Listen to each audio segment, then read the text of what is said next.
Peace, peace, and welcome to the culture here on the Black Star Network. I'm your host, Farajii. Thank you so much for tuning in and being a part of the conversation. Folks, we got a lot to talk about. First and foremost, let's talk about 22 years later, how the United States of America is remembering the great tragedy of 9/11. We'll bring you the latest around that situation.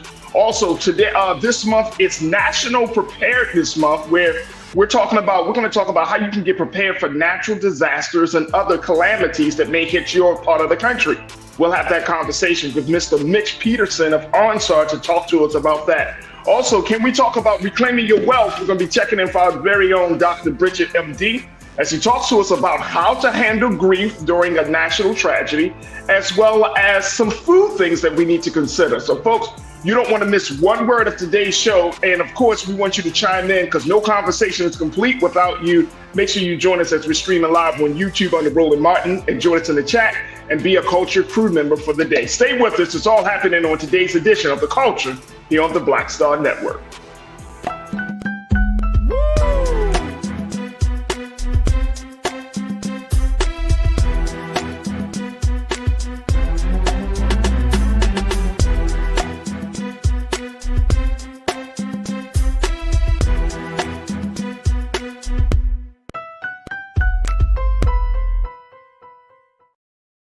All right, folks, welcome to The Culture here on the Black Star Network. I'm your host, Farajii. Thank you so much for tuning in and being a part of the conversation. Let's jump right into it because we have a lot to talk about. First and foremost, we got to let you know we're streaming on various platforms right now. Of course, you can go to our home website of blackstarnetwork.com, blackstarnetwork.com. You can download the app for free, follow us on social media, and certainly we would love your financial support to keep this momentum going. But you can find us during the live stream as well as older archive shows on the site and so much more. So make sure you go to blackstarnetwork.com when you get a chance. Also, we're streaming live on Amazon News on your Fire TV. So make sure you let folks know about that. And we're streaming live on Plex TV on Amazon and Plex. We stream 24 hours a day, 7 days a week. So you don't miss a word of the information and all of the good stuff that is coming and that is happening around the country and around the world. Now, we're also streaming on social media, our Facebook page under Roland Martin, and it is on our YouTube page where you can join us in the conversation. Make sure you do so. Jump in the chat as we're streaming right now on YouTube, and you could be a part of the great culture crew that is checking in right now. We got folks that are checking in from around the country, and I'm really, really excited. So we're going to do a little roll call, but we're going to also try to get things moving as well, because we don't want to miss one word of this situation. First and foremost, folks, let me just share with you that we extend our prayers, our hearts, and our condolences to the families of the victims of 9/11. And I have to say that 22 years ago, I did not, and I could not fully wrap my mind around the impact of that tragedy on September 11th, where you're talking about the plane being shot down in the situation over in the Virginia area, Virginia, DC area, or you're talking about New York City. So many lives, nearly 3,000 people had lost their lives in this great tragedy. There are a number of very, very thought-provoking documentaries that are airing right now, folks. And this is just some of the footage. I don't think any of us will ever forget this day. You know, there are always those moments in our history where you have those markers of where were you when this situation happened. I know exactly where I was when those planes went into the Twin Towers in Manhattan.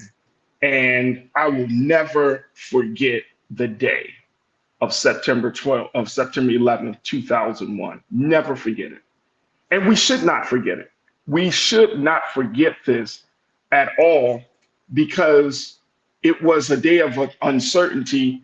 And as we look back on it, it seems like so far ago, right? But I've been saying, like, there are a number of documentaries that is on streaming services right now that check them out, because some of these documentaries are actually from victims and their families. I saw a very, very powerful one where all of the documentary was just cell phone footage directly from people who were on the ground, those who were impacted the most, those who were there, right in New York City. And they had collected all this cell phone footage and kind of pieced together and put together the story about what had happened from the beginning of that day to the very end of the day into the early morning hours in the next day. Thought-provoking, mind-blowing. And when you start to see this situation of this great tragedy, not from a political standpoint, not from a global affairs standpoint, but from a human being standpoint, just imagining that you waking up, you going about your day, you going to work on a beautiful Tuesday morning in September, still pretty nice weather, everything. I mean, blue skies. And then your day is rocked by the situation that we have all seen and experienced. Mind blowing.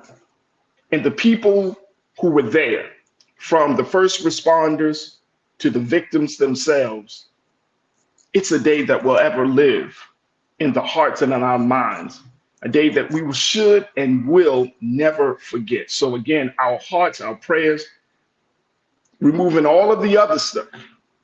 People's lives were lost in that great tragedy. People's lives were lost in a very, very tragic, ugly, horrific way. People's lives were lost. And so I don't play around personally. I just don't play around with this situation at all. Lori Parks checked in. It doesn't seem like it's been 22 years since this happened. Time waits for no one. Absolutely. It doesn't seem like that at all, Lori. I would totally agree. Thank you for checking in. My brother Damon Blissett, I see you. Sister Anastasia Paget, I see you. Peace of love to you, Sister Anastasia. Tiana, you were responding to Conscious Thought, and Conscious Thought, good to see you, bro. Good to see you, Tiana. You said, Tiana, I'm good, just reflecting on people who are no longer with us. That's it. That's it. I mean, just taking the time out to do that. Here's something I came across. I want to, and Lise and Keenan, if we could put this quote up very quickly, because we are actually streaming. We're streaming some of the memorial procession and some other activities that have been happening in New York City this morning. We have been streaming that at 3:45 Eastern Standard Time. It's expected for President Biden to make some remarks as he marks and commemorates this 22-year anniversary of the September 11th attacks. So we will do our due diligence. We'll certainly be streaming it on our site at blackstarnetwork.com. But then also we'll talk a little bit more about it later on in the show. But I wanted to bring this point up because I saw this in the New York Times this morning as they were talking about what's going to be happening in New York. Take a look at this. This is coming directly from the New York Times. And they talked about Mayor Eric Adams, who at the time of the attacks was in the police force. Take a look at this. This is how New York Times, this is a quote from Mr. Mayor. It says that Mr. Adams, who was a police lieutenant at the time of the attacks, told CBS News in an interview that he had gone to Ground Zero that day and was struck by the eerie stillness. He said that the greatest thing about New York City and America was not what happened on 9/11, but what happened on 9/12. We got up, teachers taught, builders built, and we continue to show that we were not going to bend or break. I wanted just to point this out. Then we're going to take our next pause, our first pause on this. And I understand what Mayor Adams is saying, that there was this certain type of resolve and resilience. 22 years ago, we weren't having really national conversations about healing as much as we were having conversations about healing, self-reflection now. Just thinking about it, 22 years ago, that wasn't that language wasn't necessarily a part of the national lexicon 22 years ago. I would advise, and I hear what he's saying, but it struck me because it's like that is part of the problem as to why, I mean, this is just me, but I think that's part of the problem as to why we want to we are not fully healed as a country. And when national tragedies like this happen, we don't take the time to process it. There's always this rush to get past it, get past it, get past it. But we don't take the time to process it. I wish that there was a national closing of schools, like every state for the rest of that week were closed, or every state would say, we're going to have these special conversations. I wish it was some sort of address to the pain, to the grief, and not just this pursuit to get back to work. I wish that wasn't the case. And that's the same thing that we have seen and time again, unfortunately, in our culture. Even after COVID, we were so fast to move on from the moment of COVID or any tragedy that we never forgot to heal, that it felt like we forgot to heal, to take time to grieve, to really reflect on what had happened. And so to your point, Tiana, that's something I think that we could do. We only do those things after the fact, right? Like years later, to finally to be able to grieve. But imagine where we would have been if there was not just a national day of remembrance, a national week of remembrance, a national week of healing. We heard the response from George Bush, the president then, George Bush Jr. We heard his response. We're going to go after those responsible. That's all well and good. That's understandable. But the heart, to heal, to allow us to process, to allow us to grieve. And we do ourselves a disservice where we always want to move on to the next thing. We want to get back to whatever we were doing in spite of the pain that was just imposed on us. So I always had a problem. So again, this is not any shade on what the mayor has said, but I think it's indicative of a larger issue within our culture that we don't allow a chance to grieve, to heal, to reflect, to really allow this situation to resonate. And it's part of the messaging coming from that as we close out, folks. Part of the messaging is that we don't want to appear weak, right? We don't want to appear vulnerable.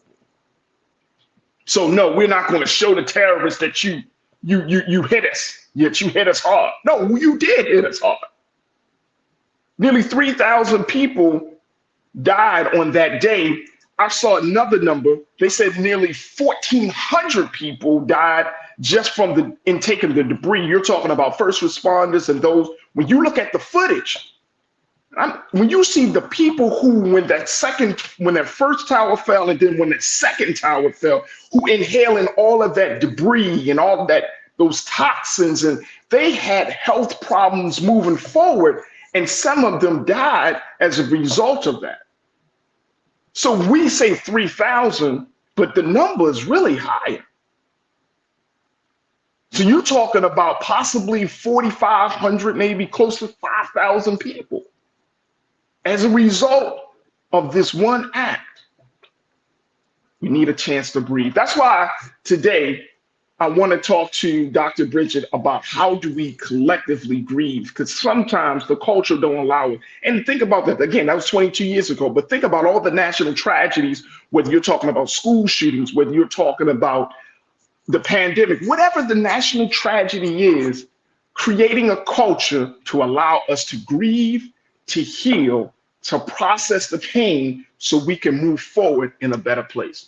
All right, look, I got to take a quick pause. When we come forward, we're going to be checking in with Mr. Mitch Peterson of OnStar General Motors to talk to us about National Preparedness Month. We'll talk a little bit about how do you prepare when in light of certain tragedies like hurricanes, but then even situations like what we experienced from September 11th, how do we prepare for that, and so much more. Stay with us. The conversations are just getting started here on The Culture on the Black Star Network.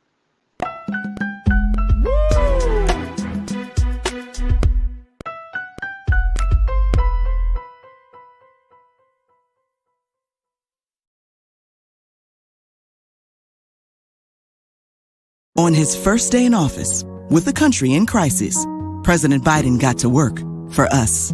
Cutting Black child poverty in half, more money for Black entrepreneurs, millions of new, good-paying jobs. He's lowered the cost of living and prescription drugs. But there's more to do. He gets it because we all deserve dignity, safety, respect, and a chance to do more than just get by, but to get ahead. I'm Joe Biden, and I approve this message.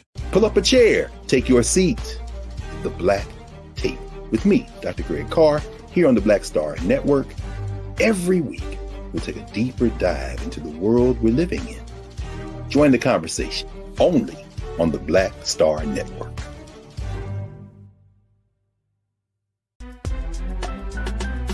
I'm Farajii Muhammad, live from LA. And this is The Culture. The Culture is a two-way conversation. You and me. We talk about the stories, politics, the good, the bad, and the downright ugly. So join our community every day at 3 p.m. Eastern and let your voice be heard. Hey, we're all in this together. So let's talk about it and see what kind of trouble we can get into. It's The Culture. Weekdays at 3, only on the Black Star Network.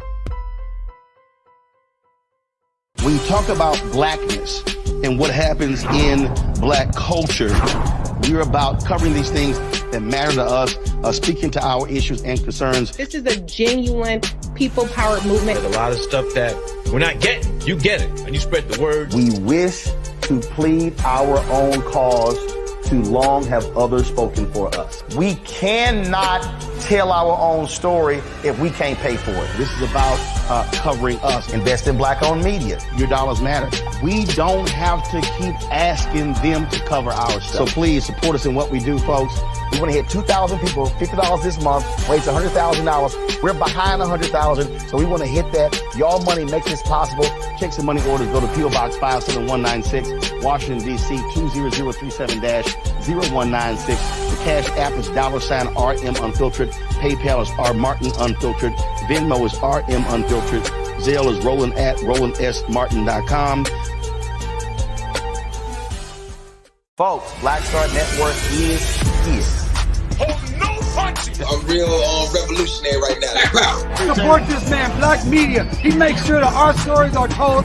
Thank you for being the voice of Black America, Roland. Stay Black. I love y'all. All momentum we have now, we have to keep this going. The video looks phenomenal. See, there's a difference between Black Star Network and Black-owned media and something like CNN. You can't be Black-owned media and be scared. It's time to be smart. Bring your eyeballs home. You dig?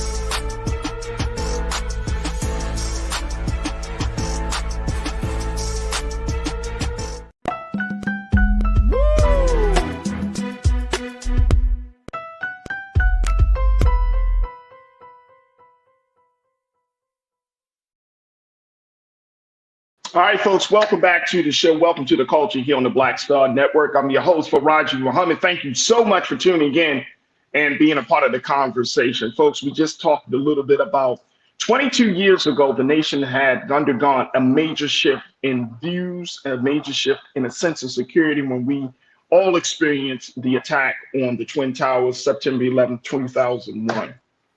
So again, we are streaming some of the memorial processions and some of the memorial events that are happening in New York right now. So we are streaming that on our website of blackstarnetwork.com. We also will be streaming President Biden, who's expected to give his remarks in commemoration for September 11th at 3:45 p.m. Eastern Standard Time. We will stream that as well. And then you can go back and take a look at and listen to what the president has said. But we wanted to have a conversation as we acknowledge what happened. And I talked about giving time for the country to heal, to process a tragedy of this magnitude. And this goes along with this next conversation as we talk about September being National Preparedness Month. And if you're unfamiliar with that terminology, it's what of making sure that you and I are prepared when a national, either a national tragedy takes place, or when there's a climate issue that may take place, such as hurricanes or tornadoes and floods and things of that nature. So I'm very, very excited to have my first guest for the show today, Mitch Peterson, who's checking in to give us some insight as to what is necessary, what needs to be done to make sure that we're prepared. First and foremost, Mitch, thank you so much for being with us. How are you this afternoon? I'm great, Farajii. Thanks for having me. I appreciate it. Absolutely. Let's talk about the work that you do. You work with OnStar General Motors. You're making sure that people are prepared. But how important is September being National Preparedness Month, especially now, given all of the uncertain things that could happen, may happen? This seems like this is an important month for Americans at this point. It is. So National Preparedness Month is observed every September, and it's an opportunity to raise awareness about the importance of being prepared for, these emergencies and disasters that can really happen at any time. So it's a really good month to take the time to think about and learn about being prepared for disasters, look at your own situation and figure out if you're ready to deal with something like severe weather or wildfires or whatever your area might bring to you disaster wise. Are you personally ready to deal with that when it comes? When we say getting prepared, first, I would think that, and look, I have to, for all transparency, Mitch, my dad is huge advocate of disaster preparedness, having I remember even to this day, when I was a teenager, he's like, son, you got to have like your camping gig. You got to have this, you got to have that. And all of this is like, even up to the day, son, does your family have this? Do y'all have that? You need to have certain type of water and certain type of dried foods and putting it in a place in the freezer, blah, blah, blah. And at the time, I'm gonna admit, younger, I was like, Dad, what are you talking about? This is not like zombies. You act like the apocalypse is coming. But now I'm like, Dad, what's the information? You know what I'm saying? Like, there's a shift. So my thinking is, when we talk about national preparedness, I think the first part of this is getting people to actually believe that something major could happen that they have no control over, that the government may not be able to respond to quickly, that we will have to figure things out on our own, essentially. Yeah. That would be that's the first thing. That's what I'm thinking. Am I correct in thinking that we got to get people to believe that something could happen? Yeah, I think that's the value of this month, is it brings that awareness. You don't have to look very far to find a disaster happening somewhere. We all can experience it. Here where I'm from in Michigan, we typically experience most of our disaster type stuff in the winter because we have heavy snowfall and power outages and ice storms. Other areas of the country have other types of disasters. We live in coastal areas, you have hurricanes. You live in other areas, you have wildfires. But you don't have to look very far to see that they're actually happening, and they could happen to you at any time. So being prepared is going to be critically important. What's the first step? So what are some of the key things that you would recommend in this disaster preparedness plan? I think number one is to open the lines of communication. Most, if not all, areas have some form of an emergency notification network or emergency alerting system. You can sign up to receive text messages that have important information about something that's going on in your community. Some areas have applications that you can download, and it gives you notifications when either something is impending, a storm or something is on the way, or something has happened that was unpredicted. And it has important information about things like whether you should shelter in place or you should be evacuating, where the local emergency shelters are. But opening those lines of communication will give you that conduit to get the important information you need when something is either going to happen or has happened and you need help. All right, so we're talking about open lines of communication. And if you live in some of the urban cities, like I live here in Los Angeles, so you have a lot of cities that are highly congested. Mm-hmm. The first thing that many people probably would think is going to the supermarket, which, as we saw during the pandemic, can be a crapshoot, depending on where you live and all of that stuff. So talk to us about preparing like food, non-perishable items, things of that nature. What does that look like? What is the best plan of action to get that? Well, this is where your dad's advice comes in handy, right? So having that stuff on hand is going to be important. So if you're involved in a disaster and you may have to shelter in place in your home for several days and you won't have access to the grocery stores, you won't be able to get out and do things. Maybe the routes are blocked or you're snowed in or whatever area you're in, you may not have the ability to get out and get the things that you need to survive. So having enough fresh water on hand, having non-perishable foods, right? Because the stuff in your refrigerator might not last as long as you need it to be there. So having some non-perishable things that you can feed yourself and your loved ones with. Having a first aid kit so you can deal with some emergencies, because during these disaster situations, the emergency responders are very busy. Their access routes to help you may be blocked or slow them down. So having some ability to take care of yourself or somebody that's injured, having first aid training and CPR training is going to be important. Having maybe a toolkit or even at least a multi-tool that you can use if you have something that you have to do, again, because help could be far away. But having those items in your home, and I think it's just important to point out that you should have those items, at least some of those items, in your car as well. You could be stranded on the roadway for a period of time when these emergencies happen. You're not always going to be home when it happens. So if you have some things in your car, some extra water, a couple of snacks, some granola bars or something, but some way to take care of yourself for the time that you're stuck, I think that, again, your dad's advice is good. You hope that you never have to use that stuff, but if you have a disaster, if you have an emergency, you'll certainly appreciate that it's there. How much stuff do you stockpile for? What's the time frame, Mitch, that you would recommend? You talking about, 4 weeks of stuff, eight weeks of stuff? How much time, how much amount of food and non-perishable should you plan for? So I think when we're talking, our typical disasters that we experience here in the country, I would say at least several days worth, maybe up to a week as a minimum, right? So enough, and you have to think about who's in your house as well. If there's just one person, you're gonna stockpile a little bit less. If there's a number of people, I have a family of 4, we're gonna have, we have extra stuff in the house. I have extra water and extra non-perishable food, but to make sure that you can at least get through the first several days up to a week. Hopefully by then, right, the responders, your local community are making their way through and they can help get you the resources that you need. And what about those who live in apartments, our seniors that may be living in some assisted living spaces, where people don't have, the backyards, they don't have that extra space? What would you recommend? I think still finding a spot to put that, even if you just put some extra water, some bottled water in the closet, some non-perishable food in the closet, just something that you have on hand so that if those resources aren't available to you and you don't have the ability to get out and get them, that you have something in the house to take care of yourself. So even if you don't have a ton of space, I don't think that you need a whole warehouse to put this stuff away. I think instead you need to find a spot to put just enough stuff to get you through. Absolutely. We got to take a quick pause, Mitch. When we come forward, I'd like to ask some more questions as we're talking about national tragedies as well. Folks, join us in the conversation. I'm talking to Mr. Mitch Peterson from OnStar to talk to us about September being National Preparedness Month. Are you prepared? Now, let me throw this out there very quickly. The United States government, folks, they actually have a website that you should definitely check out. It's www.ready.gov. www.ready.gov. If you want to get more details about September and how this is National Preparedness Month, their website is ready.gov/September, ready.gov/September. I'm gonna ask my team when we come back to make sure we post that website. So folks, y'all can know exactly where to go, what type of resources are at your disposal as we have this conversation. Oh, okay, my team is right on it. There it is right there, ready.gov, folks. This is the official website coming from the United States government, the Biden-Harris administration, and more importantly, what you can do to get yourself prepared for any national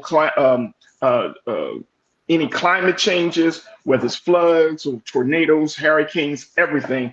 And so ready.gov. Look, got to take a quick pause. When we come forward, more conversation about keeping you prepared. Stay with us. It's The Culture here on the Black Star Network.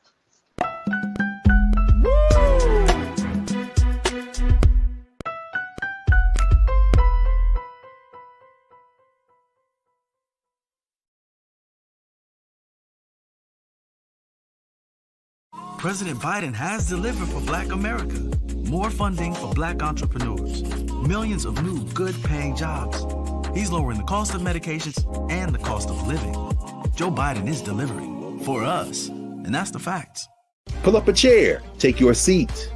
The Black Tape with me, Dr. Greg Carr, here on the Black Star Network. Every week, we'll take a deeper dive into the world we're living in. Join the conversation only on the Black Star Network.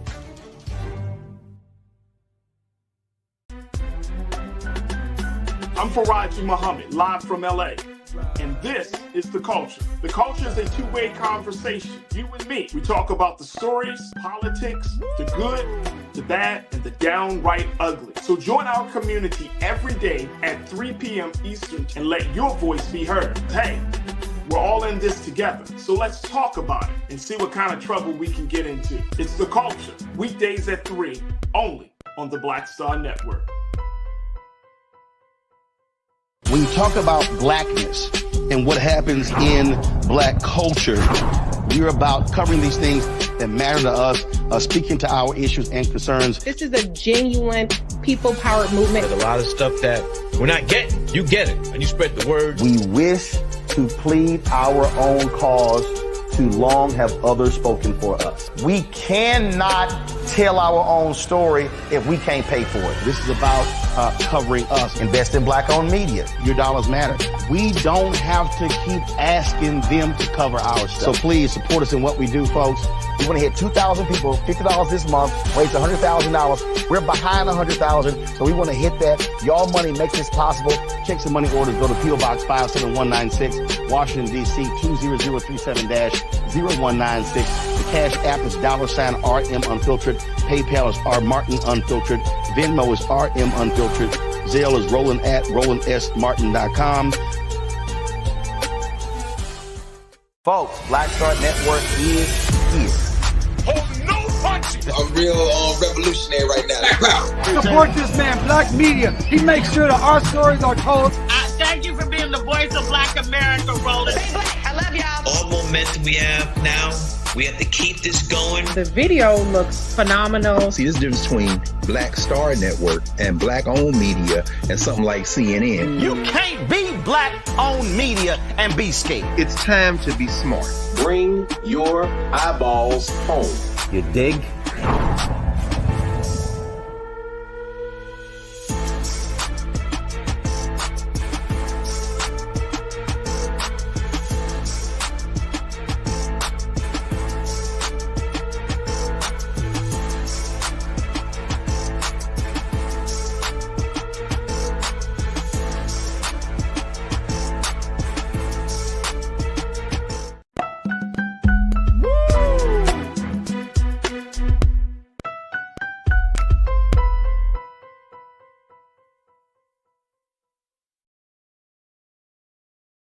All right, folks, welcome back to the show. We have been checking in with Mr. Mitch Peterson of OnStar. We've been talking about September being National Preparedness Month, and I'm very, very happy that we got Mitch's time just a little bit to talk to us about it. This is not one of them sexy topics, but it's certainly an important and a very, very informative topic, which is why we want to have these discussions, because we know that there is so much uncertainty in the world. Natural disasters can hit at any time. It doesn't even matter the season.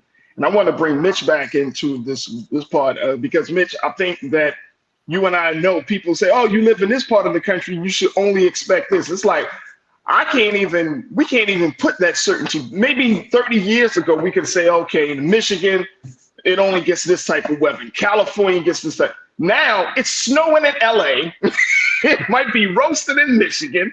You see what I'm saying? And people are really thrown off. So I'm really, really excited and happy that we at least have some parts of this conversation. And again, folks, this is huge. So I'm not expecting us to cover all of the bases here, but at least get people thinking. And our culture crew, Mitch, is checking in. Folks all around the country are explaining. And a lot of these folks are like, look, I don't take no chances in dealing with natural disasters, especially natural disasters, because a hurricane, a blizzard, a flood can hit at any time. That's just how bad the climate is and how crazy the climate is. Anastasia, you checked in and says, the Girl Scout leader, we had each child to make a first aid kit, which to make, start now by pre-cook and freeze your food, pre-make meals, save your juice containers, yes, for water sitting in the sun. So she brings up an excellent point, getting children prepared, getting them to think about how to prepare for the uncertain. What's your take on that, Mitch? Yeah, I couldn't agree more. I don't think you can start too early preparing for these types of things. We can teach our children to be prepared for these types of emergencies as they reach an age where they're maybe home alone. You won't be here if something happens potentially. So I think having them prepared in the home. My children are now of driving age, and I've impressed upon them the importance of having that emergency kit inside their vehicle too. And I know they don't love having all their trunk space taken up by all the things Dad said to put in there, but again, if they ever need it, right, it's going to be there to help them. So I think that preparing the children is also very important. Oh, absolutely. Janelle checked in. Janelle, you said, after moving home to take care of my mom, I've had to be creative by putting stuff in the back of the closet and storing things under the beds and sofa. So just to that point, as I made earlier, about making space, it sounds like she's gotten very creative to make that space. Your take on that? Yeah, I think that's a great idea. And, I've done the same thing in my home. I've pushed them, put some stuff away in some, sealed containers. So they're also protected from the weather. If you had a flood inside your house or something else, you want to make sure the non-perishable food that you had is protected and is going to be there for you. So I use some plastic containers to put that stuff in, and I hide it away, certainly to protect it, and also to make sure nobody eats all the granola bars before we need them.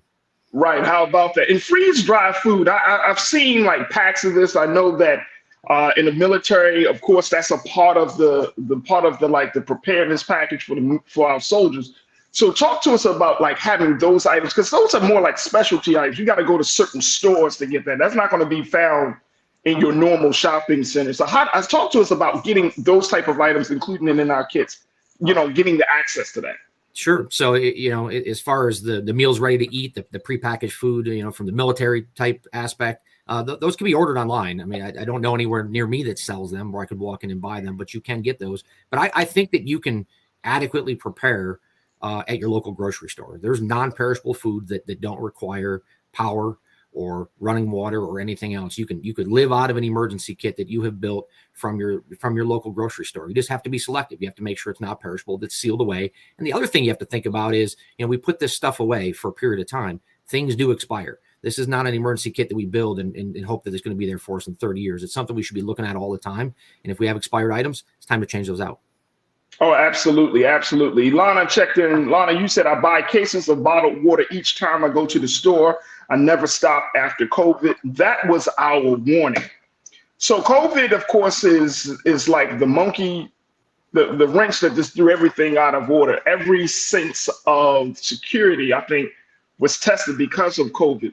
So there are two areas of these tragedies and these disasters, and I'm glad Lana brings this up. You have a situation like COVID, and then we have a situation like what we experienced with September 11, when national tragedy, when things happen that we never thought would happen, actually did happen. So how do we prepare for that, Mitch? How do we prepare for a biological, more of a airborne type of situation? And then we prepare for some level of, domestic terror or international terrorists. Like I don't think internationally that may happen, but domestically things may happen. Sure. I think the preparedness at your personal level should be the same. COVID gave us all a really good look into what it's like when you don't have access to grocery stores, or when you do, there's not things on the shelves that you need, right? There was the water and the toilet paper and all the different things that you couldn't get your hands on. So I think that as we look at, disasters, no matter where you live, no matter what the disaster might be, they're unpredictable. They all have different characteristics to them, but the preparedness is still the same. Again, that opening the lines of communication, building a disaster kit, having some resources. The one thing that I missed on the disaster kit is, having the resources to maybe charge your cell phone when the power's out, having some sort of, power bank or battery powered power bank that you can charge your cell phone, because again, that's going to be your link to that communications conduit. Another thing that we don't think about very often is safeguarding our important documents. We put things away so they don't get damaged or lost, but safeguarding your important documents against these disasters, keep them in a waterproof and fireproof container so that you can get to them when you need them, right? What happens after a disaster? We have to make insurance claims. We have to have our identification. We have to have all of those things.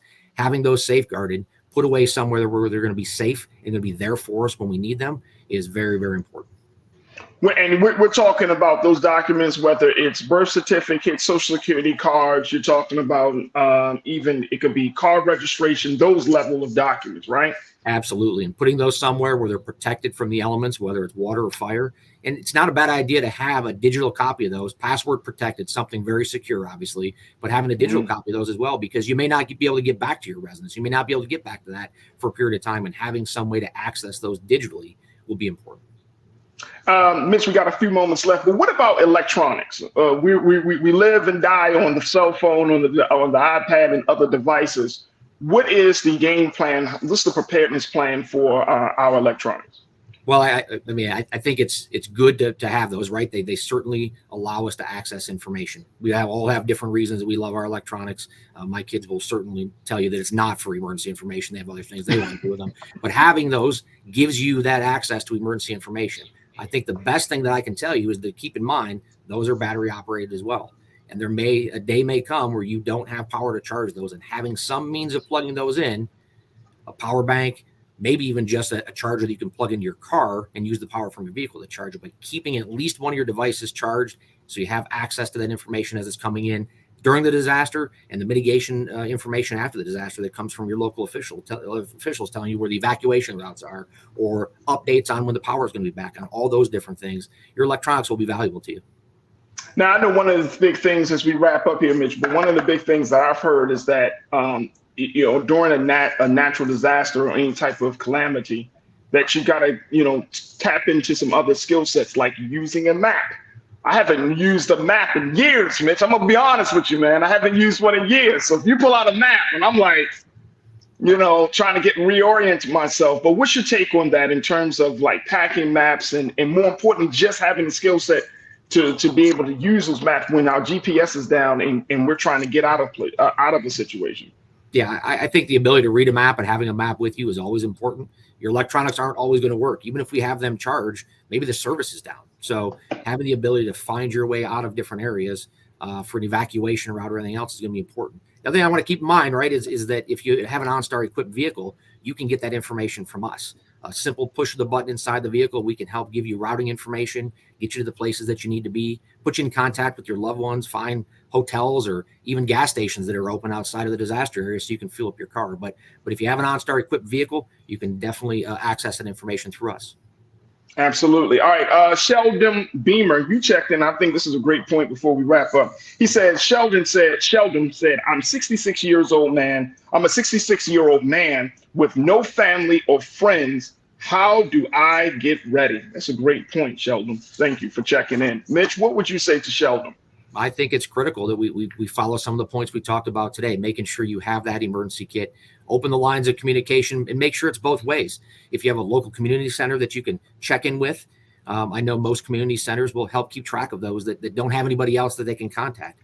But making sure that you have those lines of communication open, you have your emergency kit, all of those points for disaster preparedness will be especially important if you don't have anybody to help you.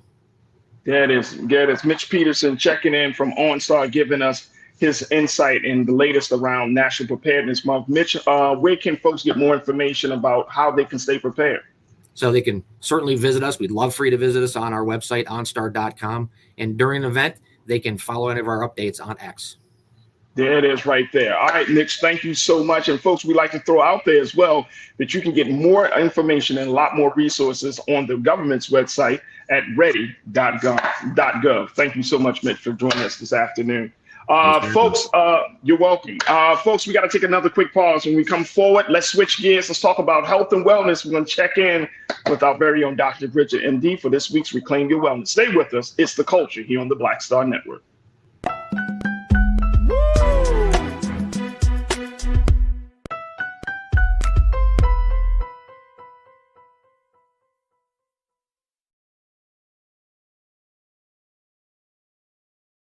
On his first day in office, with the country in crisis, President Biden got to work for us.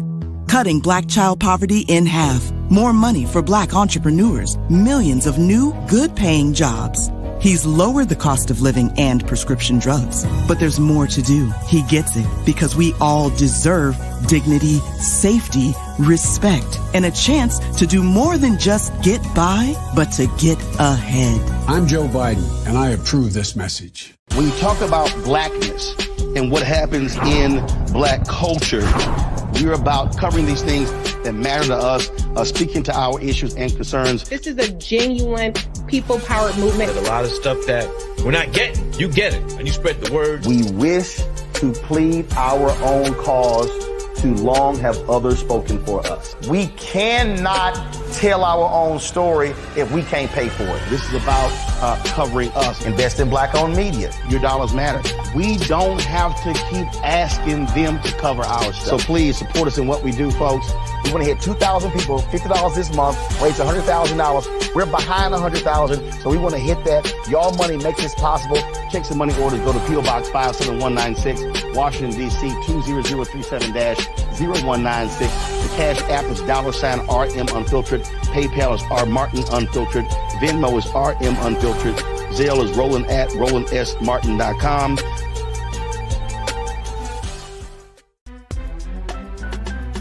I'm Farajii Muhammad, live from LA. And this is The Culture. The Culture is a two-way conversation. You and me. We talk about the stories, politics, the good, the bad, and the downright ugly. So join our community every day at 3 p.m. Eastern and let your voice be heard. Hey, we're all in this together. So let's talk about it and see what kind of trouble we can get into. It's The Culture. Weekdays at 3, only on the Black Star Network. Folks, Black Star Network is here. Oh, no punches! I'm real revolutionary right now. Support this man, Black Media. He makes sure that our stories are told.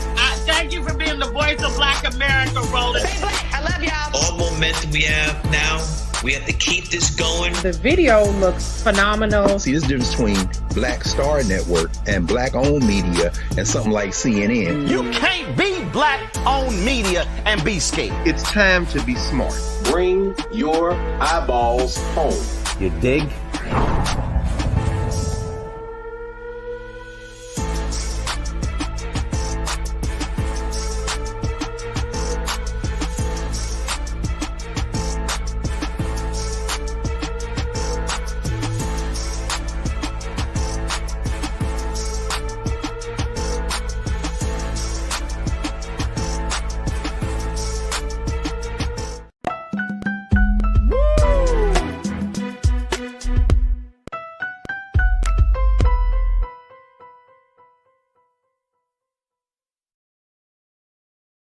All right, folks, welcome back to the Culture here on the Black Star Network. I'm your host, Farajii Muhammad. Thank you so much for tuning in and being a part of the conversation, folks.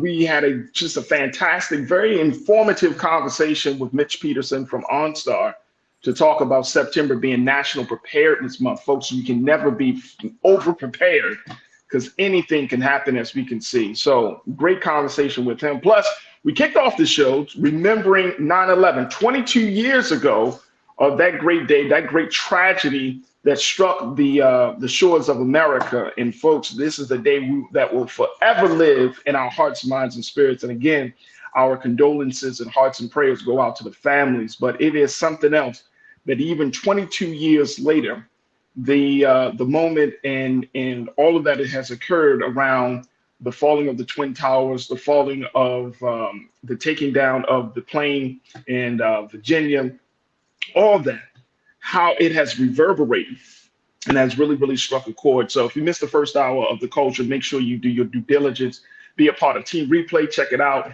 and most importantly, continue to support us here on Black Star Network. Well, folks, as we talk about 9/11, and I made the point that we should not move fast to grieve, I wanted to bring this up to be part of today's conversation with Dr. Bridget. So let's talk about how we can reclaim your wellness with Dr. Bridget Cole-Williams, MD.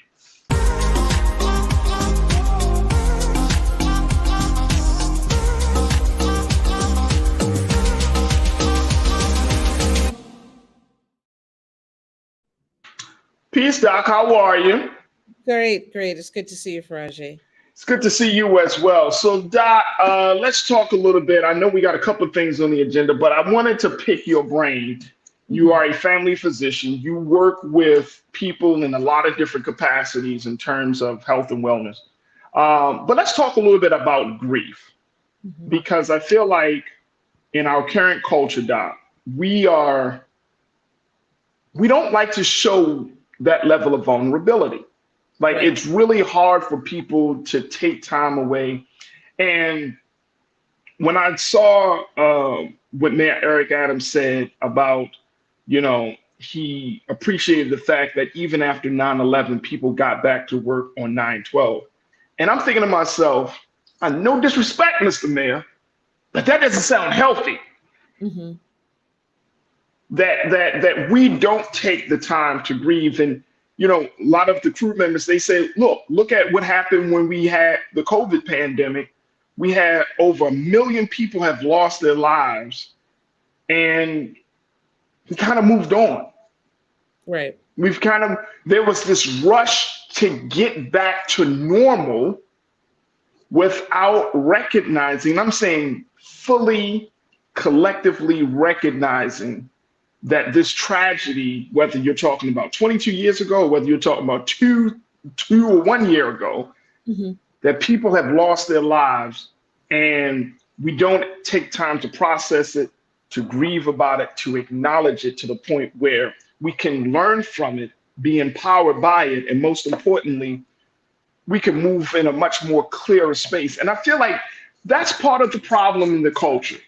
Yeah. That pain keeps getting compounded. And I see that within Black America. Yes. We don't grieve in Black America. Right. So after, a national tragedy, or after some shooting, or after whatever the issue is, it's like, we got to get back together. Talk to us about this. Like, why aren't we grieving? Yeah, no, I agree with you. I would say number one, I don't think everyone is as self-aware or is as comfortable as being self-aware as you've expressed and how, you're living your experience. For many people, the best way of approaching grief is the denial aspect of it.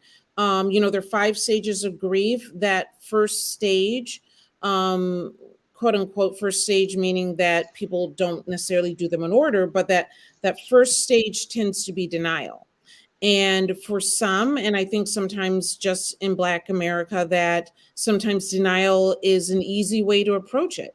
The whole idea is that, we're back to work on 9/12 is basically saying, we don't have to face this. We don't need to confront our feelings, that we can just keep going on and keep pushing along as if it never happened.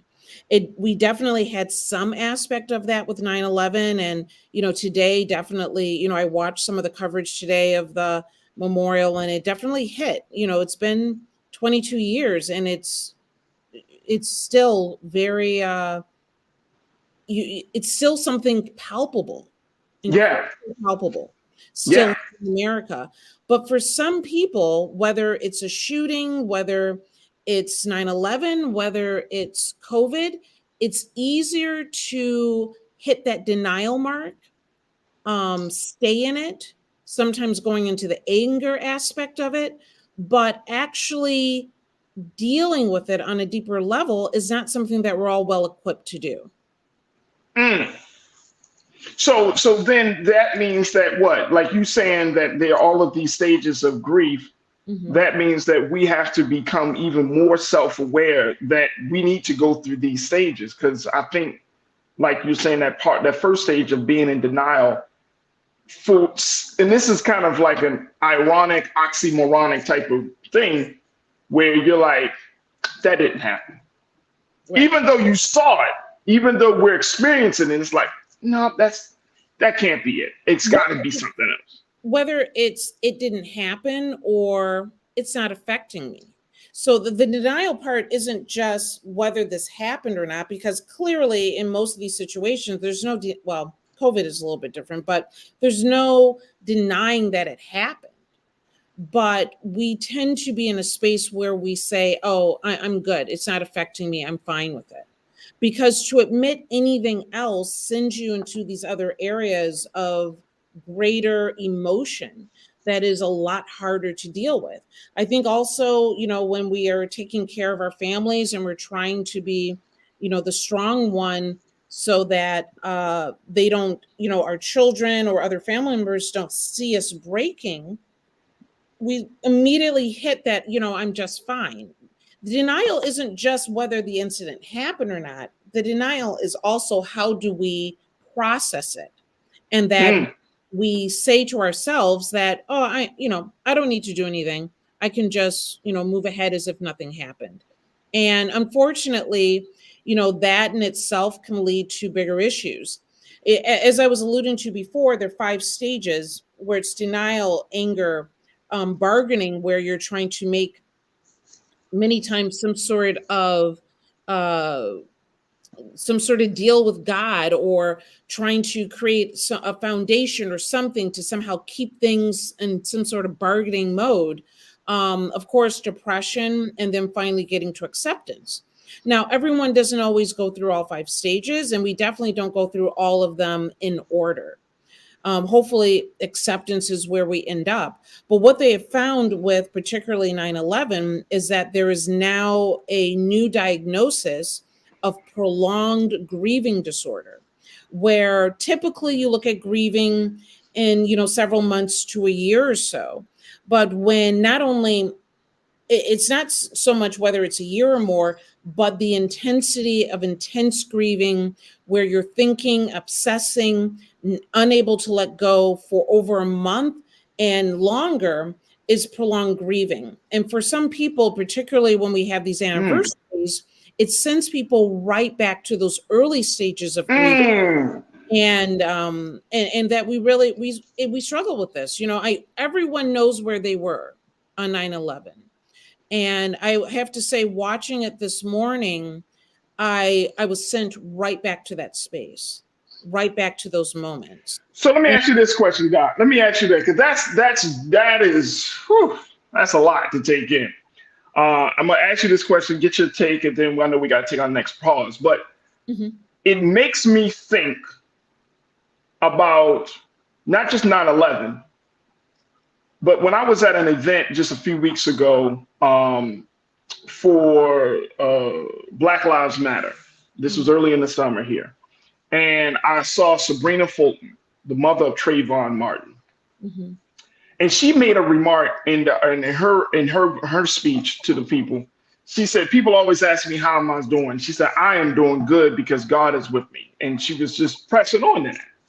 And it made me think about individuals like her, other families that have lost loved ones in a very highly publicized tragedy, and how each year we acknowledge that tragedy. And I always thought to myself, Doc, are we doing more harm than good? Because it constantly takes people back from the current place to the past space, to that task. And so when you said that, like you were taken back to 9/11, same thing with me. As I'm looking at this stuff, I've been looking at documentaries over these past few days and looking at like all of the other dynamics of 9/11. I'm like, are we doing more harm than good when we constantly bring it up without having serious conversations on how to process it, or how to see it, or how to get past it in a very productive way? What's happening there? I think it can be that. I think it depends on how well you've processed this. I think in some cases, people are going back to those early stages of grief and are really going through another episode of suffering and discomfort and emotion and pain. I think if you have processed this well, then you can take those anniversaries of, tragedy and able to see it in a different way, able to celebrate the life that has moved on. It depends on where you are in your grieving, in your acceptance, in sometimes in your faith, that determine how you process this when it comes up every year. Some people go into a horrible dark place when these anniversaries pop up, and other people take those moments as an opportunity to remember and celebrate their loved ones. And it depends on whether you've done the work or not. Depends on whether you've done the work. All right, we got to take a quick pause. When we come forward, more conversation with Dr. Bridget Cole-Williams, MD, Dr. Bridget, MD, for Reclaim Your Wellness. Got word that the president has started to speak, so we're going to try to see if we can get just a few words from President Biden as he speaks on the 22nd anniversary of 9/11 and so much more. Stay with us, team. Stay with us, crew. Stay with us, folks. And we got a lot more to cover here on The Culture on the Black Star Network.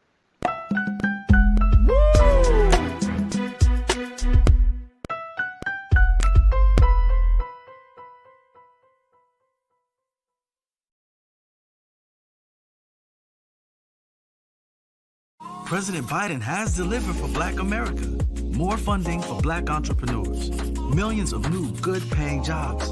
He's lowering the cost of medications and the cost of living. Joe Biden is delivering for us, and that's the facts. Folks, Black Star Network is here. Oh, no punching! I'm real revolutionary right now. Support this man, Black media. He makes sure that our stories are told. Thank you for being the voice of Black America, Roland. Stay black. I love y'all. All momentum we have now, we have to keep this going. The video looks phenomenal. See, this difference between Black Star Network and Black-owned media and something like CNN. You can't be Black-owned media and be scared. It's time to be smart. Bring your eyeballs home. You dig?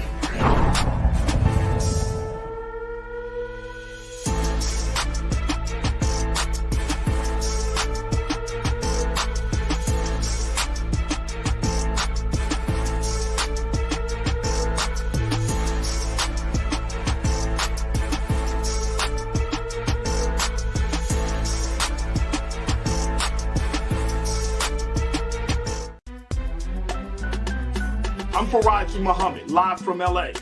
And this is The Culture. The Culture is a two-way conversation. You and me. We talk about the stories, politics, the good, the bad, and the downright ugly. So join our community every day at 3 p.m. Eastern and let your voice be heard. Hey, we're all in this together. So let's talk about it and see what kind of trouble we can get into. It's The Culture, weekdays at 3, only on the Black Star Network.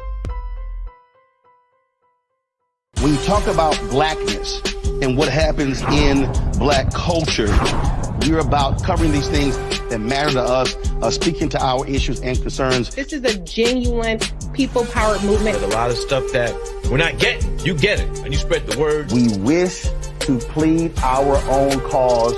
Too long have others spoken for us. We cannot tell our own story if we can't pay for it. This is about covering us. Invest in Black-owned media. Your dollars matter. We don't have to keep asking them to cover our stuff. So please support us in what we do, folks. We want to hit 2,000 people, $50 this month, raise $100,000. We're behind 100,000, so we want to hit that. Y'all money makes this possible. Check some money orders. Go to P.O. Box 57196, Washington, D.C. 20037-0196. The Cash App is $RM Unfiltered. PayPal is R Martin Unfiltered. Venmo is RM Unfiltered. Zelle is Roland at RolandSMartin.com.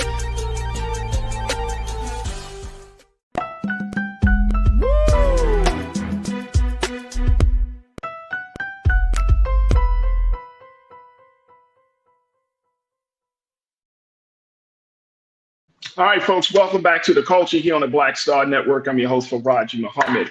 We've been checking in with our very own Dr. Bridget, MD, for this week's Reclaim Your Wellness, talking about handling grief.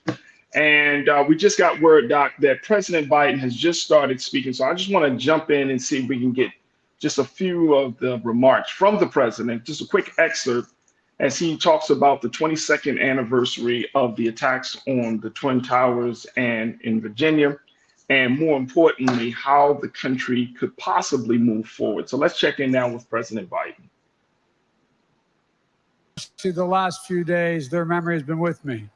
I'm just returning from the G20 summit in India, where we strengthened America's leadership on the global stage, followed by a historic trip to Vietnam, where we transformed our partnership in one of the most critical regions in the world. These trips are a central part of how we're going to ensure the United States is flanked by the broadest array of allies and partners who will stand with us and deter any threat to our security. To build a world that is safer for all of our children, something that today of all days we're reminded of is not a given. Because through this military base is located on ground zero, we know the distance did not dull or diminish the pain we felt all across the nation of September 11th.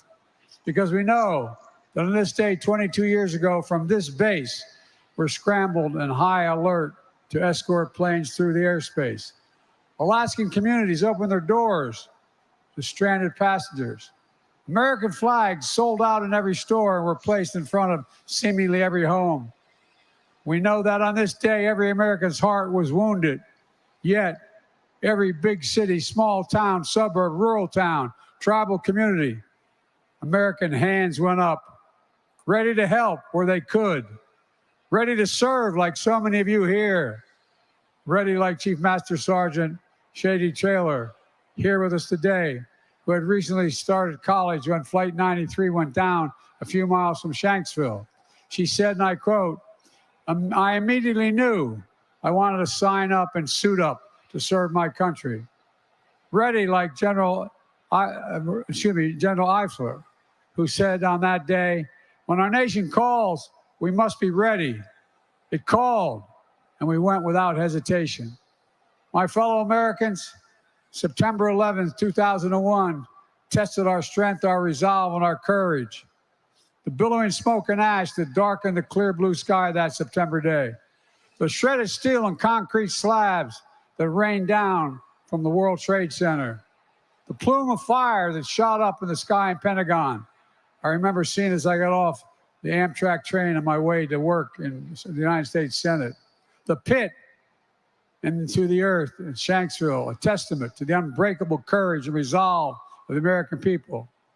But we'll never forget that when faced with evil and an enemy who sought to tear us apart, we endured. We endured. But while every year we mark this hallowed day, it's never easy. To anyone here or anyone across the country who's grieving a lost child, parent, spouse, sibling, friend, or coworker, to all those who still bear the wounds from the searing September morning, I know how hard it is on a day like this. How can we reopen that wound?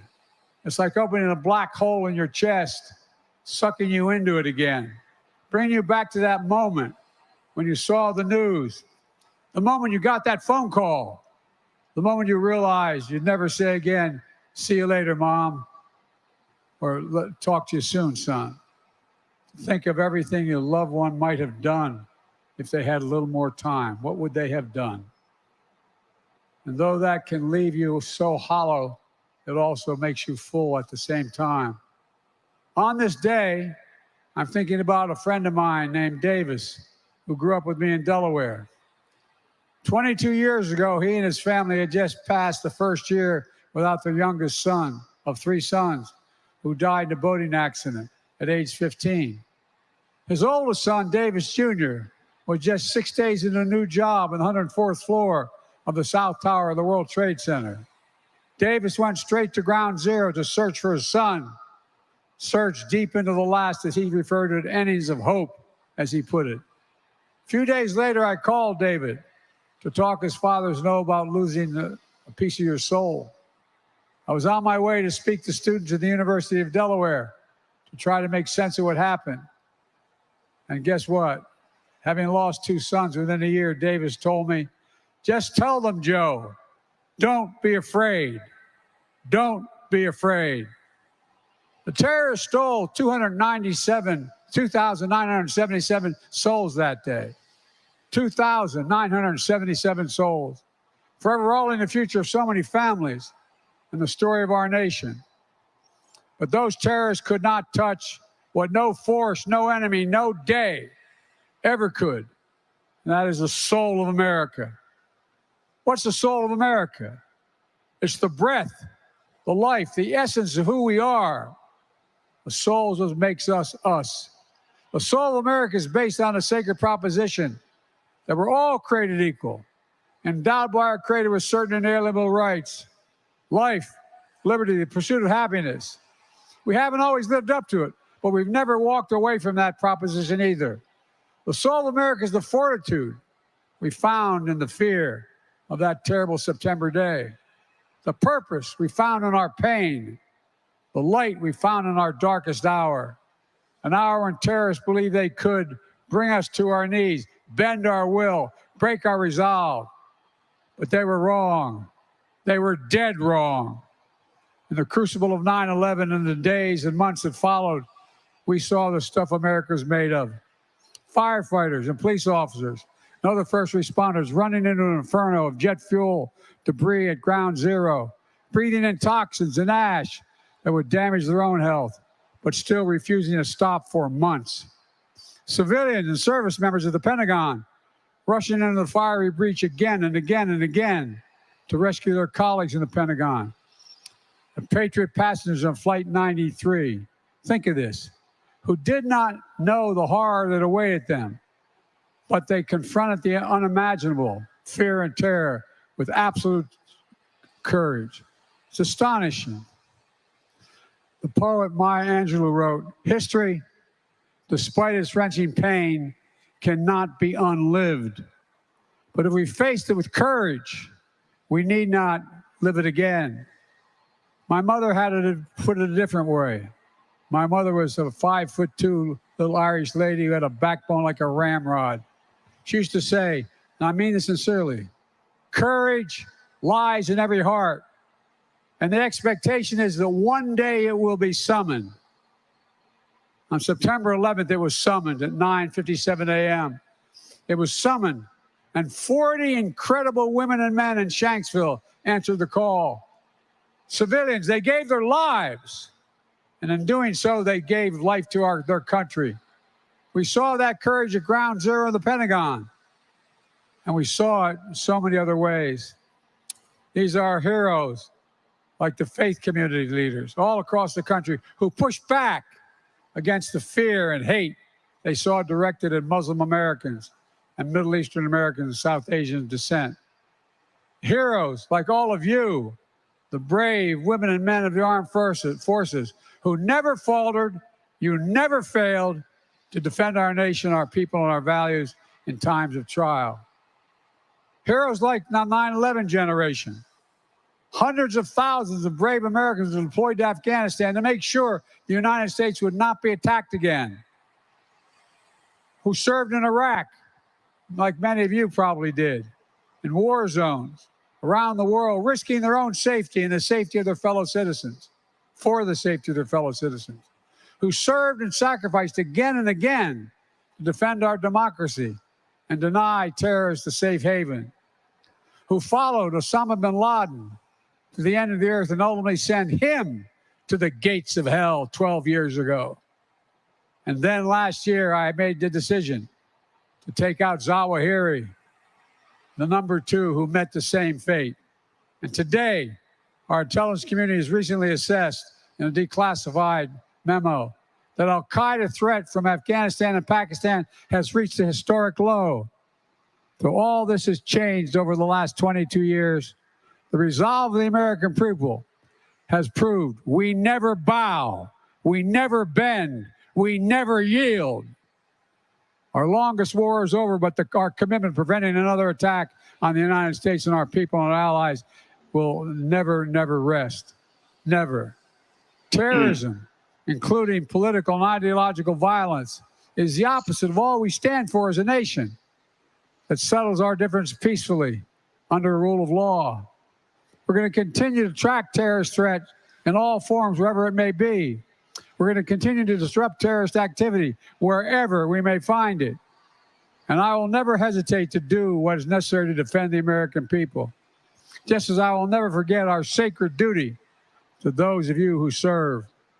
Never before in our history has America asked so much for so many over such a sustained period for all volunteer force. You make up 1% of the population. You're the strength, the venue, you're the backbone, you're the sinew of America. As a nation, we have many obligations, but I've been saying for 30 years, we only have one truly sacred obligation: to prepare those we send into harm's way and care for them and their families when they return home and when they do not return home.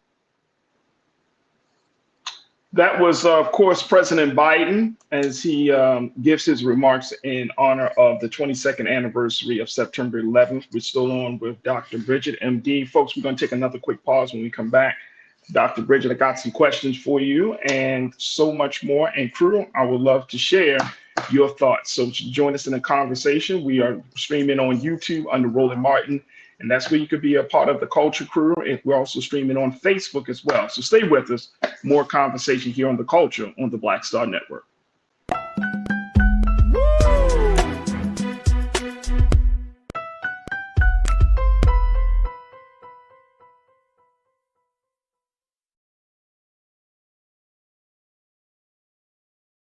On his first day in office, with the country in crisis, President Biden got to work for us. Cutting Black child poverty in half, more money for Black entrepreneurs, millions of new, good-paying jobs. He's lowered the cost of living and prescription drugs. But there's more to do. He gets it because we all deserve dignity, safety, respect, and a chance to do more than just get by, but to get ahead. I'm Joe Biden, and I approve this message. Folks, Black Star Network is here. Oh, no punches! I'm real revolutionary right now. Support this man, Black Media. He makes sure that our stories are told. Thank you for being the voice of Black America, Roland. Stay black. I love y'all. All momentum we have now, we have to keep this going. The video looks phenomenal. See, this difference between Black Star Network and Black-owned media and something like CNN. You can't be Black-owned media and be scared. It's time to be smart. Bring your eyeballs home. You dig?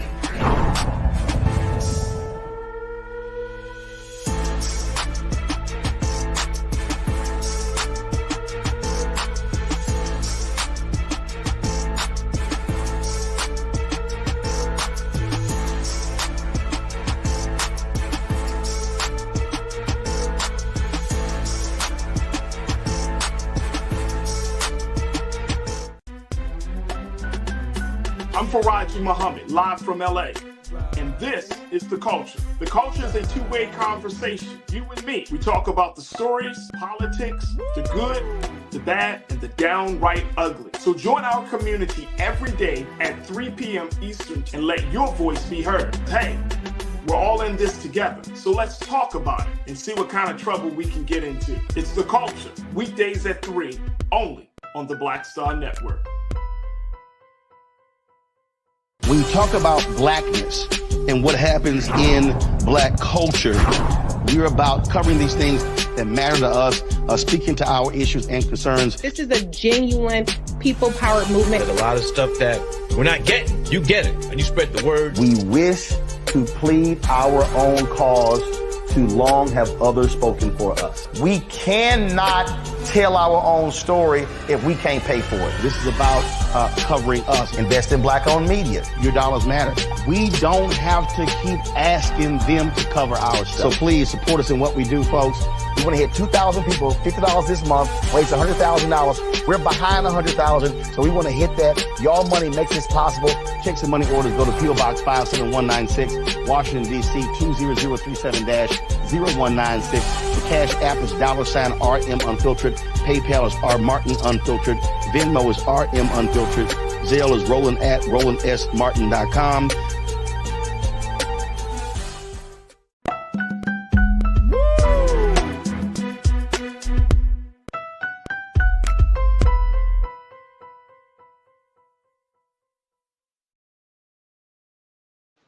Folks, welcome back to The Culture here on the Black Star Network. I'm your host, Farajii Muhammad. We just played just a brief excerpt from the remarks from President Biden as he does his part of honoring those who lost their lives 22 years ago due to the September 11th attacks.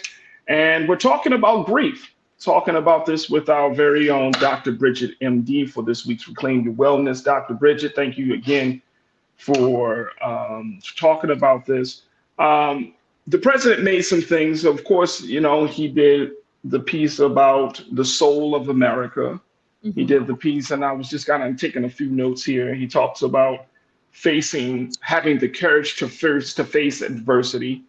He brought in the strong line of, you know, we will not bend, we will not bow, we will not yield. Mm-hmm. And I understand all of that. But I did not hear too much of we will heal, we will grieve, we will continue to honor in some way, shape, or form. Talk to us And then this is not to throw shade on the president. I'm just saying that this culture that we have is often dictated by those at the top, and that this still has to be a value, a priority. Self-care, collective care has to be a part of the agenda. It can't just be all tough talk, all retribution, and no humanity. Well, I definitely think he chose his speech for the audience that he had at that time. So he was at I believe was it the Air Force Base or in front of the troops, and was kind of, supporting them and basically giving a speech that was very geared to that audience. The one thing that was really hitting me, and based on, our conversation as well as listening to the president, was my first question is, why do we culturally across, the world, why do we remember and focus on death? And I think that's part of what you're kind of getting at. Like, yeah, we do this every year, and we kind of rip the scab off of maybe something that was healing. And why do we do that? And what really comes to me is that when we are faced with our mortality, when we are in incidents like this, we're more aware of how finite life is, about how time is fleeting, and that for all of us, death never comes, right on time, right? It is always in the moment, we always wish we had a little bit longer, right? And so I think what this does is that it helps us realize our life, that many times we get so caught up into our day-to-day problems, that we get so caught up into the minutia of what our difficulties are, and the bus didn't show up on time, and the boss said that. We get so caught up into the minutia of our life. We take a look at our mortality. When we take a look at death, we are then put into a perspective of our humanity, of kind of regaining perspective to maybe, it's sad to say, but death gives life meaning. Absolutely. I agree. Pull back from this, that we hopefully we're a little bit kinder today, right? That we're a little bit more gentle to our coworker, that we hug our children a little bit longer, because it's in moments like this that we realize, all that stuff that I complain about really isn't that big of a deal. And that when people don't grieve well, sometimes I believe it's because they cannot the daily problems are so humongous, so overwhelming, that the idea of being connected to our own mortality is hard to get that perspective when the problems of our daily lives are so overwhelming. So we do need to grieve properly. We do need to take that time for healing, and we do need to remember, because in remembering, we give more meaning to the life that we have. Absolutely. Janelle, you said Farajii, the president was addressing active duty military in Alaska. Yes, the president is in a joint base in Elmerdorf, Richardson, Alaska, and Anchorage, Alaska. You said, that while the GOP is accusing the military of being woke, the vice president's speech was probably geared toward a civilian audience. And I get that, Janelle, and I'm glad that you brought up the point. But even for the military audience, you see what I'm saying? Like, there is a decline in the military right now in this country, that the military is not enrolling a large amount of people because there is a change. And I think there's a change in attitude. I think, to your point, Doc, you said it perfectly. People are tired of hearing about death, and the way that we have conversations about death and how we process death is people are kind of pushing back on it. That and I think COVID brought this point home, that guess what? Working this job is not more important than my life.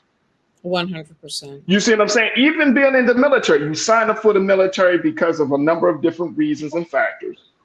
But at the end of the day, the military still has to be mindful of the importance of healing, for lack of a better word, right? Because our soldiers are coming back home. And when I say our soldiers, these are our family members. Our family members are coming out of, in some cases, spaces of war, but they are under tremendous stress, tremendous emotional, psychological stress, that when they come home, this country is not always welcoming. No. I mean, just ask any vet in this country, right? So I'm just thinking about that as I think even now, like, yes, we can say that there's a place and time for this, but at the end of the day, somebody has to feed the American people. Yes. It can't just be rah, tough, hard all the time. Somebody has to, like the president taught, and I'm not saying he's not doing it. I think he's acknowledging the spiritual side of the country, the soul. But who feeds the soul of the soldier? Who feeds the soul of the citizen? You also need to include these first responders in this as well, because when looking at 9/11, there was military involvement, but it's the first responders that on the heavy load. And, a recent report, I think just yesterday, says that the surviving, the first responder death is now exceeding the actual number of people that died in 9/11 in the buildings themselves. And it's due to illnesses that were generated in the process of being a part of the soot and the dust, and mainly cardiovascular disorders that have that occurred. And when you're looking at, the military or first responders, yes, they've agreed to take on a heavy load in doing these, incredibly heroic jobs. But when the first responder death exceeds the death of the actual individuals that were in the buildings themselves, that's something to be said as well. And yes, we do need healing for them as well. Absolutely. And you know what? It's funny, and we got to take another pause, but it's funny, Doc, when I've been watching these documentaries, like I said, I've been taking them all in. It's just that the first responders, I don't know how it was in New York because I was in Baltimore at the time, but the first responders, and I'm thinking about, you got those men, those firefighters, man, they went up like so many different stairwells just to try to save people. Some of them died in the stairwell because of all the dust, debris, and all of the ash and everything. And when you look at the clips, I mean, you're like, these men literally, for that moment, we saw a level of humanity that was probably unseen in America for a very long time, where they didn't think about color, they didn't think about economic status. All they thought about was saving lives. And I mean, you got to thank them. You got to thank them. But more importantly, you got to honor them with respect, not just in words, with policy. You got to honor them with respect in they wanting to see us as a country. They put their lives on the line. Has the country gotten better? And I'm not talking about policy and politics. We already talked about that. I'm talking about, do we treat each other better? Do we respect each other? It happened briefly after 9/11. I mean, I think we were all kind of like behind President Bush, and we were like, yeah, rah. But that faded away over time, over these 22 years. And it's just worse. It's gotten worse. And that's what I'm saying. It's gotten worse. And I mean, nobody goes into that level of service. I'm talking about fire departments, police officials. Nobody goes into that saying, hey, man, I want to go this, but I want to only protect and serve this particular group and not that group. You know what I'm saying? It's like, that's insane. Like, oh, I will put out the fire in this neighborhood, but not in that neighborhood. You know what I mean? Like, nobody is thinking that. Like, and it's sad because we're like reminiscing, we're reflecting on this moment of great humanity in this country. And then we look at the present moment and it's like, damn, we didn't learn. Yeah, we didn't learn. And then COVID is an excellent example. Here was another opportunity where the country could have come together, and we messed that up horribly. And I don't blame necessarily the people. The politics were horrific. And here's something, we're talking about a health emergency. Yeah. A health emergency. And we were more divided than I think we had ever been. And it's continued. And so, I would hope that people do reflect on who we were at 9/11 and realize that none of the silly things that people get obsessed with now even has no weight and does not matter. And if we could get back to those people and to that idealism in this country, we would be a better country. Oh, absolutely. Let's take a quick pause. When we come back, some final remarks as we continue to talk about health, wellness, reclaim your wellness with Dr. Bridget, and of course with you. Stay with us. It's The Culture here on the Black Star Network.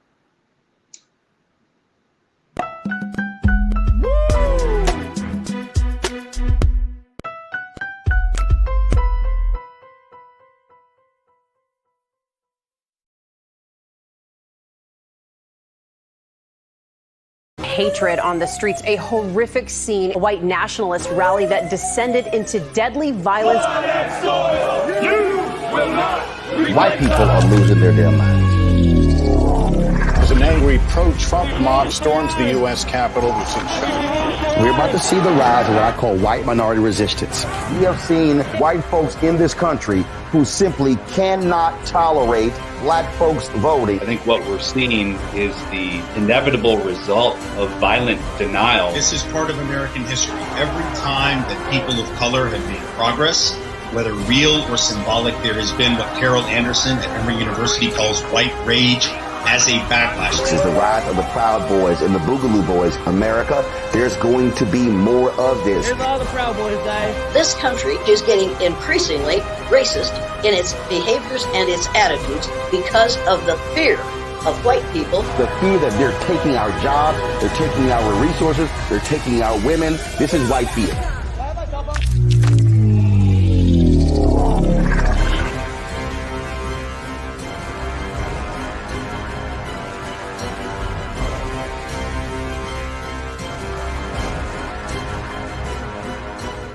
Black Star Network is here. Oh, no punch! I'm real revolutionary right now. Thank you for being the voice of Black America. All momentum we have now, we have to keep this going. The video looks phenomenal. See, there's a difference between Black Star Network and black-owned media and something like CNN. You can't be black-owned media and be scared. It's time to be smart. Bring your eyeballs home. You dig?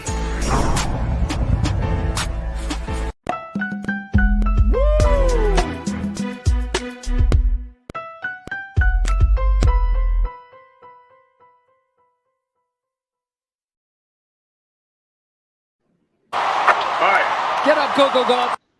All right, folks, welcome back to The Culture here on the Black Star Network.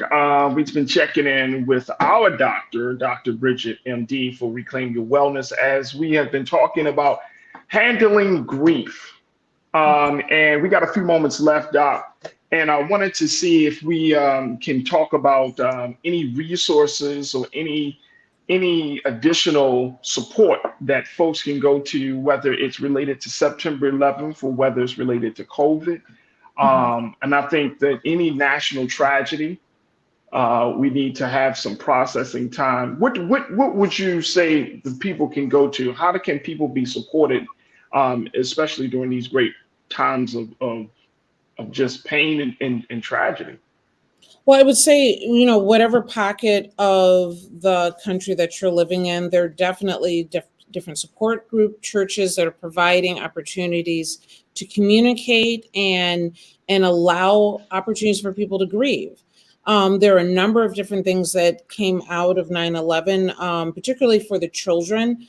There was Tuesday's Children that was an organization to help children deal with this. And the fact of the matter is, my children weren't even born during this, and so much time has gone by. And there's been particularly a focus on getting young people involved in these ceremonies this year so that they understand that we will not forget and that they're a part of this history. and understand how it still impacts people to this day. But there's the Memorial Museum, there's the Tribute Center, there's the Voices of September 11th for people that need to have someone help them through this process and get the resources that they need to survive, after this tragedy.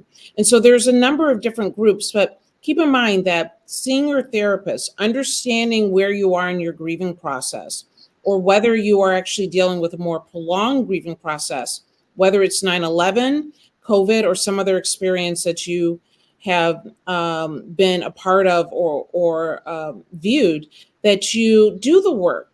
We don't have to live broken. We don't have to live in pain, that we can actually do the work to, be in a better place and be able to see our mortality and our lives, the lives of friends and family in a way that's understandable, and that we can live better lives because of them.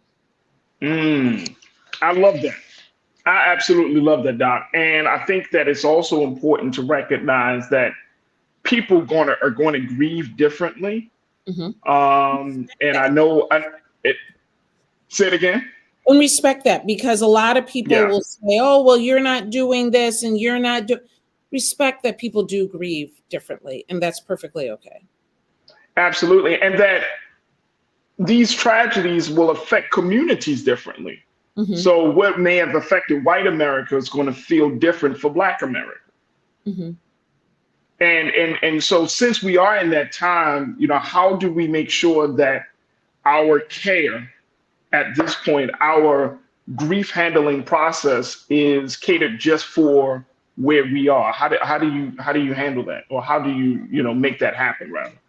Well, number one, it's awareness. Like, this conversation in itself, I think, is very, I don't want to say triggering, but it definitely puts some people on the spot as they listen, because they have to determine, where am I in my grieving process, and have I dealt with this well? And that's why this type of conversation is incredibly important.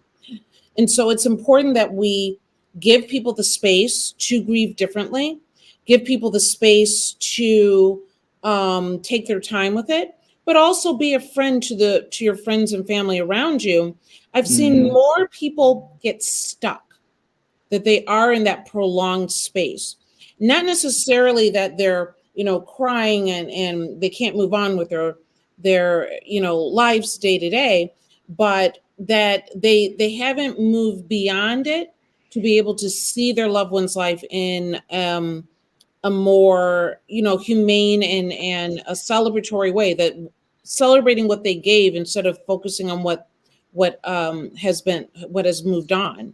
And friend, respect that people do it differently, but be a friend to those around you. And when you see that they have not moved on with their lives in different ways, be there to communicate and have that conversation. McCall, you said one of the things that irks me is when people try to tell other people how they should grieve and the length of time they need to be grieving. Everyone doesn't grieve the same. I agree. Benny, thank you, McCall. Benny Hill, you checked in and said, look, I've learned of too many Black community bombings in the past few years that I can only sympathize with the country in these instances. Yeah.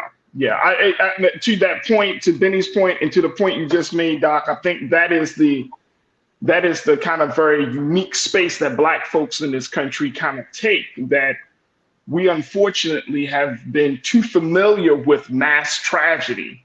And so when it does happen on a nationwide level, like what we saw with September 11th or COVID or anything, it's like our humanity compels us to say something, but it's like, man, unfortunately, this stuff has been happening to Black folks in our history. So, it's almost like you have to kind of work through that to even get to a place to not seem like you're completely just disregarding the loss of life for any other group of people, even though Black people died in September 11th.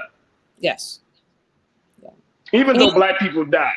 And school shootings and everything. School shooting, right. And I think it's also taking Thank you, Benny. and saying how, if you feel this, if you'll feel compelled to do something, and many people did after 9/11, they joined the military, they became first responders. You know, there's ways to take your energy and your talents and say, you know, I could make a difference by doing this. And do that, because it is also a part of your healing process. And though it may be 22 years later, like you said, as Black Americans, we're not, this is nothing new to us. You know, we've spent our history in this country dealing with things like this.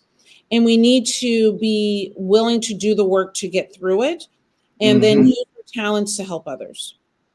Absolutely. Absolutely. Dr. Bridget, I appreciate you so much. I know we had other things on the agenda, but, you know, this is where the spirit takes us sometimes. So, you know, we just go along with the energy. But I truly appreciate you because, you know, this is something that is near and dear to my heart. And I've been wanting to have this conversation with a medical professional like yourself for a very long time, and with us, just to say, look, take time to process and grieve. When things happen, it's okay to stop. Yeah. And I'll talk about it more at 5:30. I'll do Instagram Live, and we'll talk about medications. You know, like we'll get a little bit more into the medical aspect of it, and to not be afraid of that either, because many times, you know, particularly as Black people, we don't want to take the meds. I get it, you know. And so we'll dig a little bit more into, you know, how we can help ourselves and help our families. There it is right there. Dr. Bridget is our resident doctor, family physician, cannabis expert. You can check her out every Monday, folks, here on The Culture, 4 p.m. Eastern Standard Time. She does have her after chats at 5:30 p.m. Eastern Standard Time on her Instagram page, and y'all can follow her. If you haven't followed her, make sure you follow her, Dr. Bridget, on Instagram. And she always has a number of a lot of content about where she's moving, conversations she's having, and just people she's networking with. So definitely follow her on Instagram and all the social media platforms. And Doc, we are always happy to have you on. So thank you once again for being on and being so good for the culture. Thank you. Absolutely. All right, folks, that's going to do it for us. I want to thank each one of you, my online culture crew members, for joining me in the conversation. A very different show, a very reflective show, but I hope that you found that this was some much needed conversation as we honor those who have lost their lives 22 years ago in New York City and Shanksville, Pennsylvania, and Virginia. We should never forget this day. This is a day that will forever live in our hearts, our minds, and our spirits. But more importantly, it should live in us in such a way that we don't want to just zoom past it. We don't want to just act as if it was a small thing. This is a very big thing. It's a very big thing. And it's an opportunity for us to get reconnected to one another, folks, on a very humanistic level. And it's okay. That is okay for us to grieve. That is okay for us to remember. That is okay for us to feel for a fellow person once again. All right, folks, I want to thank my fantastic production team, Joel, Shannon, Maddie, Chris, Lisa, and my man King Keenan for making me look and sound so good. Make sure you do your due diligence. If you enjoyed the conversation that we had today, make sure you go to our website at blackstarnetwork.com. You can download the app for free. Follow us on social media, but your financial support means everything to us, folks. Absolutely does. So I want to give a big shout out to Lana Omaroji, who is a part now of the Bring the Funk fan club at level 1. Lana, thank you so much for your support. Let's give Lana a little horn or something.